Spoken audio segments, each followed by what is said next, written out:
Hello dear learners, कैसे हैं आप सब। आई होप आप सब लोग बढ़िया होंगे, मज़े में होंगे। आज का जो वीडियो है वो है थोड़ा सा खास। सीबीएसई की वेबसाइट ओपन है तो आप समझ ही गए होंगे कि आज का वीडियो सीबीएसई रिलेटेड ही है। तो जी हाँ, आज का जो वीडियो है वो है सीबीएसई के एक लेटेस्ट सर्कुलर पे जो आज ही यहाँ पे आया है। तो सीबीएसई की ऑफिशियल वेबसाइट पर अगर आप जाएंगे, दैट इज cbse.government.in पे, तो यहाँ पे आपको मिलेगा एक circular, that is conduct of practical examination, project assessment, internal assessment for class 10th and 12th। तो क्लास 10th एंड 12th का जो भी असेसमेंट, इंटरनल असेसमेंट हो, मतलब 10th का तो इंटरनल असेसमेंट ही होता है, एंड 12th का जो प्रोजेक्ट वर्क है, प्रैक्टिकल है, उससे रिलेटेड सर्कुलर है। यहाँ पर अगर आप क्लिक करते हैं तो एक ये पीडीएफ ओपन हो जाती है। ऑलरेडी मैंने डाउनलोड करी है, इसको ओपन किया हुआ है मैंने यहाँ पे। तो सबसे पहली चीज़ आप देख सकते हैं, डेट आज की है, यानी ये लेटेस्ट सर्कुलर है। ये सर्कुलर है रिलेटेड टू उस क्वेश्चन के जो बहुत सारे लोग पूछ रहे थे, बहुत सारे टीचर्स के मन में डाउट था कि कब प्रैक्टिकल एग्जाम्स स्टार्ट होंगे, कब एंड होंगे, और वही सेम क्वेश्चन बच्चों के माइंड में भी चल रहा था। सीबीएसई ने अपने सर्कुलर में हमेशा ये बोला कि 1 जैन से प्रैक्टिकल स्टार्ट होगा, बट एक्चुअली यहाँ पे प्रैक्टिकल स्टार्ट करने की जो डेट दी गई है, आप देख सकते हैं लिखा हुआ है 2 जैन। तो यानी 2 जैन से पोर्टल ओपन होगा जहाँ पर आप मार्क्स जो है वो एंटर कर सकते हैं। एंड सिमिलर वे में जो डेट ऑफ कंप्लीशन है प्रैक्टिकल एग्जाम की या प्रोजेक्ट इंटरनल असेसमेंट की, वो है 14th यानी 14th तक हर हाल में जो भी प्रैक्टिकल एग्जाम्स हैं, इंटरनल असेसमेंट है, वो आपको पूरा कर लेना है। यहाँ पर आपको डेट दी गई है for uploading marks and internal grade. तो वो भी आपकी 2 जैन से स्टार्ट होती है, यानी जैसे इंग्लिश के केस में एएसएल होता है, तो इस ड्यूरेशन में करवाया जा सकता है। और मार्क्स ओपन करने के लिए जो पोर्टल खुलेगा वो खुलेगा आपका 2 जैन को। इसके बाद अपलोडिंग ऑफ मार्क्स की जो लास्ट डेट होगी वो होगी 14th, यानी जिस दिन प्रैक्टिकल ख़त्म, that will be the last day जहाँ तक आप अपने मार्क्स को अपलोड कर पाएंगे। अब स्कूल के साथ बोर्ड ने यहाँ पे कुछ गाइडलाइंस दी हैं स्कूल के लिए स्पेशली, जिसमें लिखा है कि प्लान प्रिपेयर करना है कि total number of registered students कितने हैं, किस सब्जेक्ट में हैं, एंड ये इंश्योर करना है कि टाइमली वो प्रैक्टिकल एग्ज़ाम्स जो हैं वो ख़त्म हो जाए, चाहे प्रैक्टिकल एग्ज़ाम हो, प्रोजेक्ट हो, इंटरनल असेसमेंट हो, कुछ भी हो। इससे रिलेटेड सर्कुलर ऑलरेडी एक बार पहले आ चुका है, जहाँ पे डिटेल्ड फॉर्म में सीबीएसई ने दिया था कि कौन कौन से सब्जेक्ट्स में प्रैक्टिकल है, किस में प्रोजेक्ट है, किस में असेसमेंट है, क्या वहाँ पे एग्जामिनर आएगा नहीं आएगा। वो वीडियो ऑलरेडी चैनल पे अपलोड है, आप उसको भी देख सकते हैं। वैसे सर्कुलर के एंड में भी वही सारी चीज़ें दोबारा दी गई हैं। उसके अलावा सेकेंड पॉइंट कहता है कि स्टूडेंट्स को इन्फॉर्म करना है, जो कि नॉर्मली हर स्कूल हर टीचर करता है, कि प्रैक्टिकल एग्ज़ाम जो है उनके लिए देना मैंडेटरी है। सेकेंड पॉइंट जो है वो उन स्टूडेंट्स के लिए है जो अक्सर अपने टीचर्स को फ़ोन करके ये पूछते हैं कि आज प्रैक्टिकल है, हम नहीं आए तो क्या होगा। ऐसा बहुत बार हुआ है, मेरे साथ भी इवन हुआ है। कई बार पेरेंट्स फ़ोन करके बोलते हैं कि हमारा ये काम है, वो काम है। तो देखिए, पहली चीज़ ये है कि आपको जो भी शेड्यूल आपका स्कूल प्रोवाइड करेगा, आपको उस दिन वहाँ पे प्रेजेंट होना ज़रूरी है, क्योंकि उसके बियॉन्ड आपका एग्ज़ाम कंडक्ट नहीं होता। अब कोविड के केस में जो स्कूल्स हैं, यानी सीबीएसई ने स्पेशली स्कूल को इंस्ट्रक्शन दे दिए थे कि भाई अगर किसी रीज़न से कोई बच्चा है, ही और she is suffering with Covid, तो वहाँ पर उसको थोड़ा सा एग्जेम्प्ट किया गया था कि बाद में उसका प्रैक्टिकल रीशेड्यूल किया गया। तो यहाँ पे भी क्लियरली लिखा हुआ है कि कोई भी बच्चा एब्सेंट ना हो उस दिन, लेकिन अगर किसी रीज़न से वो एब्सेंट हुआ, जो कि एक वैलिड रीज़न होगा, तो वहाँ पर उसका प्रैक्टिकल रीशेड्यूल हो सकता है विद इन डिसाइडेड डेट्स, यानी कि जो भी डेट आपका स्कूल या एग्जामिनर आपको देगा वो, उसके बियॉन्ड कोई भी स्पेशल परमिशन नहीं होगी। यानी कि आप ऐसा नहीं सोच सकते कि अगर आपको स्कूल ने कोई डेट दे दी और आप फिर ये सोचे कि नहीं उस दिन ना जाके हम किसी और दिन प्रैक्टिकल देंगे, तो ये पॉसिबल नहीं है। थर्ड पॉइंट कहता है, in case a student is absent in the practical examination, project, internal assessment for session 22-23, the student is to be marked absent in the online system. यानी अगर उस दिन कोई एब्सेंट है तो ऑनलाइन जब आपके मार्क्स फीड हो रहे होंगे तो वहाँ पे आपको एब्सेंट मार्क कर दिया जाएगा। In cases where a student is absent on the day of examination due to any reason and his practical examination, project, assessment is to be done conducted at different date, he shall be marked as rescheduled. अब मान लेते हैं किसी reason से, कोई valid reason है, और तब कोई बच्चा उस दिन एब्सेंट हो जाता है, इस दिन प्रैक्टिकल है, तो ऑनलाइन सिस्टम में उसके अपीयरेंस के लिए या उसके मार्क्स के लिए वहाँ पर आप रीशेड्यूल्ड मार्क करेंगे। तो ये खैर स्कूल के जो मार्किंग सिस्टम होगा उसमें आएगा, जब आप सॉफ्टवेयर में मार्क्स अपलोड कर होते हैं फाइनली, तो वहाँ पर ये आपको देखने को मिलेगा। तो आप उसको एब्सेंट मार्क करने की जगह पे रीशेड्यूल्ड मार्क करेंगे इंस्टेड ऑफ एब्सेंट। क्लियरली यहाँ लिखा है, the school will be allowed to reconduct the practical examination, project assessment in respect of student marked as rescheduled. तो अगर किसी स्टूडेंट को आपने रीशेड्यूल्ड मार्क किया है तभी आप उसका प्रैक्टिकल एग्जाम दोबारा कंडक्ट करवा पाएंगे। अदरवाइज़ अगर आपने एब्सेंट उसको मार्क कर दिया तो आप उसका रीशेड्यूल नहीं करवा पाएंगे प्रैक्टिकल। देन फोर्थ पॉइंट आपको कहता है contact the regional office for appointment of external examiner and observer. और यहाँ पे लिखा है कि आपको फिर रीजनल ऑफिस जो है उससे कांटेक्ट करना पड़ेगा एक्सटर्नल एग्जामिनर एंड ऑब्जर्वर के लिए। नेक्स्ट जो आपका पॉइंट है दैट इज फिफ्थ पॉइंट, वो कहता है ensure timely completion of examinations, uploading of marks on the same day and dispatch of answer books to the regional officer. Then यहीं पर कुछ गाइडलाइंस दी गई हैं कि जो practical examination project internal assessment है वो as per the scheme of study होगा एंड बाय लॉज के अकॉर्डिंग होगा सीबीएसई के। एंड टाइम टू टाइम ये असेसमेंट जो होता है प्रैक्टिकल का या फिर जो आपका इंटरनल असेसमेंट है वो सारी चीज़ें रिवाइज होती रहती हैं बोर्ड के हिसाब से। And these are of very importance for the declaration of result, यानी बोर्ड का जो रिजल्ट है उसके लिए बहुत इंपॉर्टेंट है। It has been observe that some school are committing serious mistakes and requesting the board to change the result after its declaration. और बहुत सारे स्कूल्स में ऐसा हुआ है कि प्रैक्टिकल के मार्क्स जो है वो गलत अपलोड कर दिए, फिर बाद में बोर्ड को रिक्वेस्ट करी गई कि ये मार्क्स जो है गलत अपलोड हुए हैं, चेंज करना है एंड ऑल। तो ये बहुत ही ज़्यादा लंबी प्रोसीजर हो जाती है, उसको बोर्ड बहुत सीरियसली फिर लेता है।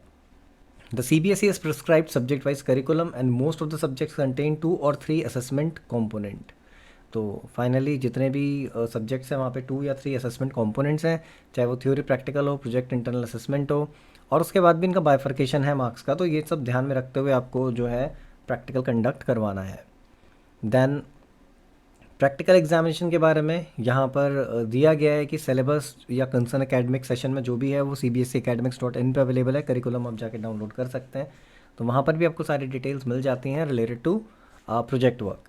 Then dates of conduct of practical, तो ये पहले भी विंटर बाउंड स्कूल्स के बारे में आ चुका था, उनका प्रैक्टिकल ऑलरेडी एंड हो चुका है। 15 नवंबर को स्टार्ट हुआ था, 14 दिसंबर तक था। एंड अब जो रेगुलर सेशन वाले स्कूल्स हैं उनके लिए 1 जैन यानी एक्चुअली 2 जैन है से लेके 14 फरवरी तक है।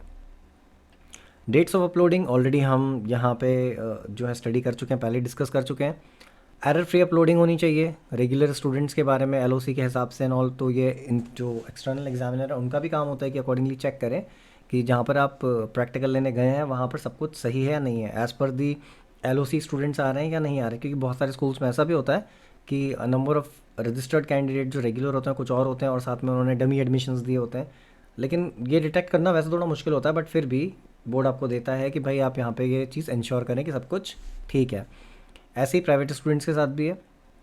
कोविड प्रोटोकॉल्स या अदर कम्युनिकेबल डिजीज़ की बात करें तो अगेन कोविड के केसेस राइज हो रहे हैं, तो यहाँ पे सेम चीज़ यहाँ पे जैसे पहले भी दी गई थी वही पॉइंट्स यहाँ पे रखे गए हैं कि the schools conducting practical examination project internal assessment shall ensure that all instruction of the central state governments local bodies and other statutory organisation related to containment of spread of covid pandemic and other communicable disease are observe to the full extent. यानी जो भी rules regulation state central government बनाएगी या बना रही है तो उसको आपको फॉलो करना है। उसके अलावा क्राउड अवॉइड करना है, सोशल डिस्टेंसिंग फॉलो करनी है।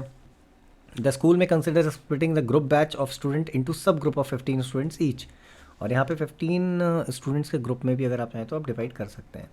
First sub group of 15 student में attend the lab while the other in doing pen paper work and vice versa. तो सिमिलर चीज़ है कि 15 के ग्रुप में आप बांट देंगे तो 15 बच्चे लैब में, तो 15 जो है पेन पेपर वर्क करेंगे, फिर नेक्स्ट 15 जो है वो पेन पेपर वर्क करेंगे, तो वो पहले वाले 15 जो है वो लैब में होंगे। So something like that. And then unfair means वाला सेम चीज़ है कि अनफेयर मीन्स जो है वो नहीं होने चाहिए, तो बच्चों को भी आप इंश्योर करिएगा कि बच्चे ये सारी चीज़ें लेकर जो है प्रैक्टिकल एग्ज़ाम्स ना दें, क्योंकि उस केस में फिर एग्जामिनर को रिपोर्ट देनी पड़ेगी सेंट्रल मतलब सॉरी आपका रीजनल ऑफिस है उसको। Boards right to cancel the practical examination में क्लियरली लिखा है कि in case it is observe the direction of board have not been compiled with schools by the schools, the board reserve the right to cancel the practical examination. अगर board को ऐसा लगता है कि भाई स्कूल्स ने सारे के सारे रूल्स एंड रेगुलेशन या फिर बाय लॉज फॉलो नहीं करे तो बोर्ड अगर चाहे तो एग्जामिनेशन कैंसिल कर सकता है। रेस्ट फिर बाकी सारी चीज़ें यही है। अब एक इम्पॉर्टेंट जो चीज़ आ जाती है वो है पेमेंट को लेकर, क्योंकि बहुत सारे टीचर्स पेमेंट को लेके बहुत सारे क्वेश्चंस करते हैं। So as you all know कि सिंस लास्ट ईयर जो बोर्ड है वो पेमेंट करता है IPS के थ्रू, यानी इंटीग्रेटेड पेमेंट सिस्टम। तो अगेन यहाँ पर भी सेम चीज़ है कि इंटीग्रेटेड पेमेंट के थ्रू यानी सिस्टम के थ्रू ही पे होगा। तो आपकी जो भी डिटेल्स हैं related to your teaching ID OSS data जो होता है वहाँ पे आपकी एक ID होती है, वो आपको देनी पड़ेगी स्कूल को जहाँ प्रैक्टिकल लेने जा रहे हैं, IFSC code, bank details and all. और वो सारी एंट्रीज़ वो स्कूल करेगा जैसे स्कूल में प्रैक्टिकल या फिर आप एज ए ऑब्जर्वर जाएंगे प्रैक्टिकल लेने के लिए। सो ये सारी चीज़ें यहाँ पर है। उसके अलावा एक बहुत इंपॉर्टेंट पॉइंट है उन टीचर्स के लिए जो प्रैक्टिकल लेने के जस्ट बाद मार्क्स डिस्क्लोज़ करना शुरू करते हैं, तो यहाँ 12th पॉइंट ये कहता है कि भाई जो भी मार्क्स आपने एग्ज़ाम में दिए हैं बच्चों को, वो आपको उनको नहीं बताने चाहिए, ठीक है। तो इसके बहुत सारे रीज़न हैं, बट बहुत सारे टीचर डिस्क्लोज़ करते हैं, जो कि नहीं करना चाहिए। 10th के केस में अगर हम क्लास 10th की बात करें तो यहाँ क्लियरली लिखा है कि no external examiner will be appointed by board for class 10th। तो ये हर बार जो होता है वही चीज़ है कि बोर्ड कभी भी क्लास 10th के लिए एक्सटर्नल एग्जामिनर को अपॉइंट नहीं करता, यानी जितना भी प्रैक्टिकल कंडक्ट होगा वो इंटरनल के थ्रू ही होगा। उसके अलावा प्रैक्टिकल आंसर बुक्स भी क्लास 10th के लिए नहीं आती हैं, तो वो यहाँ नहीं देगा, स्कूल को खुद अरेंज करनी होंगी, क्योंकि वो बोर्ड को नहीं जाती हैं। और यहाँ साफ लिखा भी है कि इंटरनल असेसमेंट एंड उसके बाद आप कोई भी क्लास 10th की आंसर बुक को रीजनल ऑफिस नहीं भेजेंगे। 12th के लिए अगर बात करी जाए तो 12th के लिए एज़ यूजुअल जो रूल्स थे वही हैं, बोर्ड अपॉइंट करेगा एक्सटर्नल एग्जामिनर्स को जहाँ पर प्रैक्टिकल कंडक्ट करवाना है।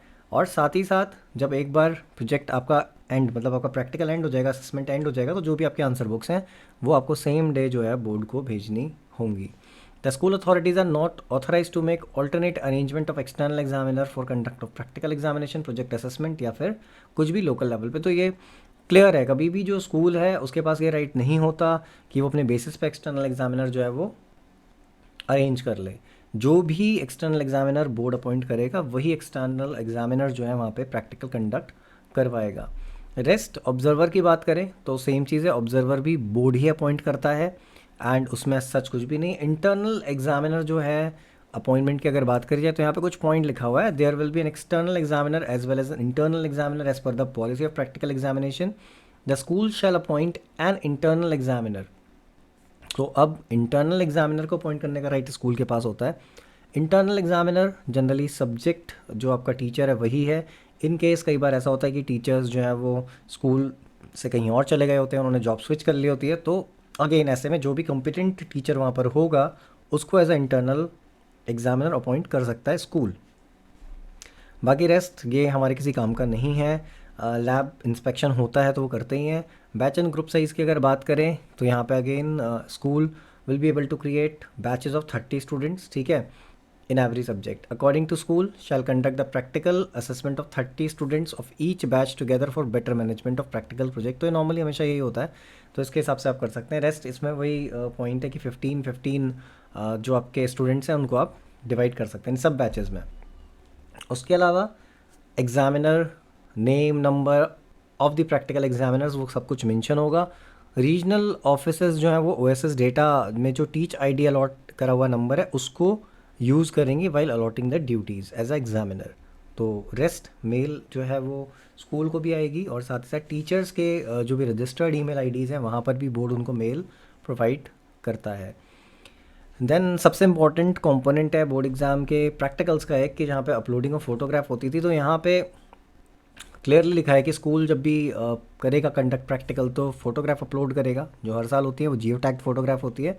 और इस पर्पज़ के लिए ऐप लिंक जो है प्रोवाइड किया जाएगा स्कूल को, जिसमें कि 1 group photograph of each batch during the practical examination जो अपलोड होगी। ग्रुप फोटोग्राफ में बच्चे होने चाहिए जो भी उस पर्टिकुलर बैच के हैं, एक्सटर्नल एग्जामिनर होगा, इंटरनल एग्जामिनर होगा एंड ऑब्जर्वर होगा। सारे के सारे फेस क्लियरली विजिबल होने चाहिए फोटोग्राफ में। तो ये अगेन सेम चीज़ है जो हर साल होती है, कुछ नया इसमें नहीं है। लैब के अंदर फोटोग्राफ्स होंगी जब प्रैक्टिकल एग्जामिनेशन चल रहा है, क्योंकि लैब अगर आप साइंस मतलब फिजिक्स केमिस्ट्री कुछ भी या बायो के स्टूडेंट है और वहाँ पे कुछ चल रहा है तो अगेन वहाँ पे भी फ़ोटोग्राफ जो है वो क्लिक होंगी। उसके अलावा सॉफ्टवेयर जो है उस ऐप का वो खुद ही इंश्योर करेगा इस चीज़ को कि जितनी भी फ़ोटोग्राफ अपलोड हो रही हैं वो जियो टैग्ड है, टाइम टैग्ड है या नहीं है, तो ऑटोमेटिकली ये सारी चीज़ें हो जाएंगी। देन अदर इन्फॉर्मेशन जिसमें कि batch number, total batches, date, time etcetera, ये तो आपको खुद वहाँ पे फीड करना पड़ेगा। अटेंडेंस शीट नॉर्मली जाती है तो इसमें सच कुछ नहीं है, मैं इसको एक्सप्लेन नहीं कर रहा हूँ।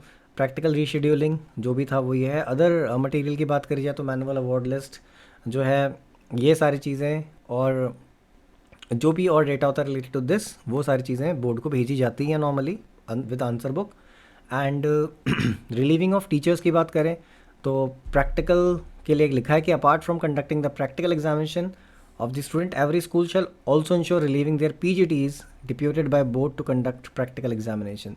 So सिंपल सा फंडा है, बोर्ड ने क्लियर इंस्ट्रक्शन दिया है कि जब किसी भी पीजीटी का प्रैक्टिकल आएगा, यानी कि उसको अपॉइंट किया गया एज अ एक्सटर्नल एग्जामिनर, तो उसको रिलीव करना स्कूल के लिए मैंडेटरी होगा। अगर ऐसा नहीं किया गया विद इन टाइम तो फिर उस केस में सीबीएसई जो है स्कूल्स के ऊपर स्ट्रिक्ट एक्शन लेगा और इवन पेनल्टी भी वहाँ पे लगा सकता है। सो ये था detailed explanation of this circular. I hope कि ये वीडियो आपको अच्छा लगा। वीडियो अच्छा लगा है तो वीडियो को लाइक करिएगा, अपने फ्रेंड्स के साथ शेयर करिएगा।